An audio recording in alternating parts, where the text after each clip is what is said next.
Can you turn off Reels on Facebook?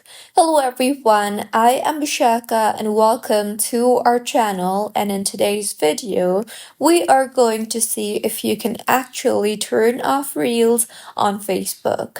Here, as you can see, the Reels tab on the bottom of your screen in the Facebook application.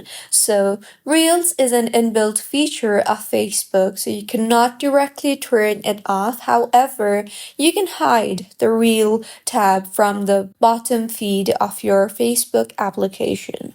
So, in order to do that, go ahead and tap on the three lines on the top right of your screen, and in the menu that appears, tap on the Settings and Privacy drop down, and then tap on the Settings option you see there.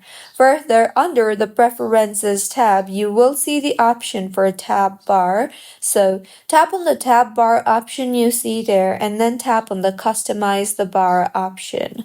Further, go ahead and navigate to the Reels option and tap on the drop down you see there and set the drop down to hide, and with this, Reels will be moved to the hidden tab and you can no longer see the Reels tab at the bottom of your feed. However, when you open any kind of video, you will be led directly to the Reel tab. If you find this tutorial helpful, please like the video and do comment if you have any queries. Also, do subscribe to our channel for more helpful tutorials like this. See you on the next one.